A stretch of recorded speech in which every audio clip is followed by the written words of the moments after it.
आपण पाहत आहात ॲक्शन महाराष्ट्र न्यूज।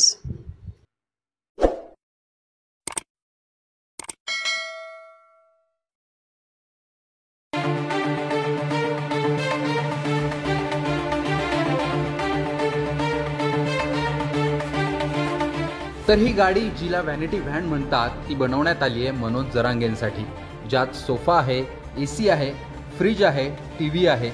या सर्व सोयी सुविधा जरांगेंसाठी करण्यात आल्यात। उद्या 20 जानेवारीला मनोज जरांगे हे अंतरवाली सराटीहून मुंबईच्या दिशेने निघणार आहेत। त्यासाठी जोरदार तयारीही सुरू आहे।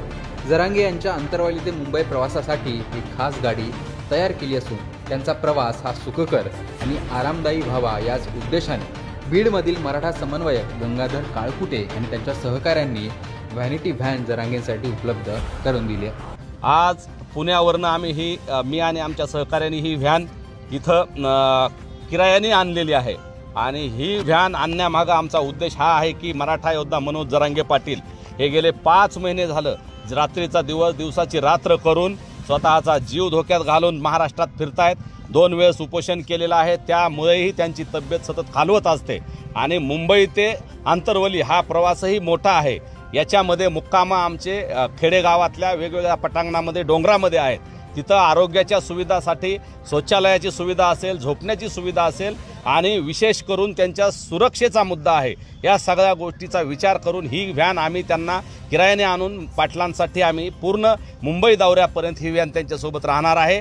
त्यांना आम्ही वारंवार विनंती केली, ही व्हॅन ते अगोदर नको म्हणत होते, अजूनही ते नको म्हणतायत, तरीही आम्ही विनंती करून त्यांना सांगणार आहोत की पाटील तुमच्या आरोग्याच्या काळजीसाठी आणि तिथं मुंबईला जाऊन उपोषण करायचं आहे, रस्त्यामध्ये होणारी दगदग ह्या सगळ्या गोष्टीसाठी आपल्याला ही व्हॅन स्वीकारावी लागणार आहे। या व्हॅनमध्ये आपण प्रवास आंतरवली ते मुंबई करावा आणि रात्रीचं झोप असेल किंवा जेवण असेल, दुपारचा आराम असेल, ह्या सगळ्या गोष्टी या व्हॅनमध्ये पाटलांनी कराव्यात ही आमची अपेक्षा आहे। पाटील जोपर्यंत वापस आंतरवलीला येत नाही तोपर्यंत ही व्हॅन त्यांच्यासोबत असणार आहे आणि या व्हॅनमध्ये आरोग्याच्यासाठी एक आरोग्याचं पथक असणार आहे, डॉक्टरांचं एक मीडियासाठी सुद्धा चार्जिंगची व्यवस्था यामध्ये असणार आहे।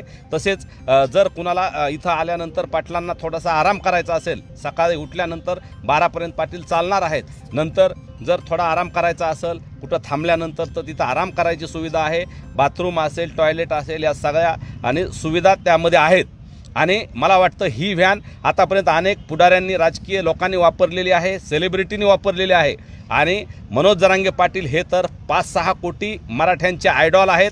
त्यांनी स्वतःचा जीव समाजासाठी पणाला लावलेला आहे, म्हणून आम्ही त्यांना ही विनंती केली की तुमच्या आरोग्याची आणि तुमच्या जीवाची काळजी आहे, तुमच्या सुरक्षेची काळजी आहे, म्हणून ही व्हॅन आम्ही तुम्हाला दिलेली आहे आणि ती आपण या दौऱ्यापर्यंत तरी स्वीकारावी ही त्यांना विनंती केलेली आहे। तर जरांगेंच्या काळजीपोटी ही व्हॅन आणल्याचं काळकुटे म्हणाले।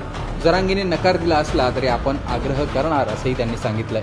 या व्हॅनमध्ये अत्याधुनिक सुविधा असून त्यात एक वैद्यकीय पथक देखील असणार आहे, जे या दौऱ्यात जरांगेंसोबत असेल। त्यामुळे एक प्रकारे जरांगेंच्या आरोग्याची खबरदारी म्हणून मराठा समन्वयकांनी ही व्हॅन आणली आहे। आता जरांगे या व्हॅनचा वापर करतात का, दौऱ्यात ते याचा उपयोग करतात का, ते पाहणं महत्त्वाचं असणार आहे। 20 जानेवारीला मनोज जरांगे हे मुंबईच्या दिशेने निघतील, 26 जानेवारीला ते मुंबईत पोहोचतील आणि त्यांचं उपोषण मुंबईत सुरू होईल। त्यामुळे या पायी मोर्चात किती लोक सहभागी होतात, हा मोर्चा कसा असतो, त्याकडे महाराष्ट्राचं लक्ष लागलेलं असेल। सत्य बातमीसाठी बघत रहा ॲक्शन महाराष्ट्र न्यूज।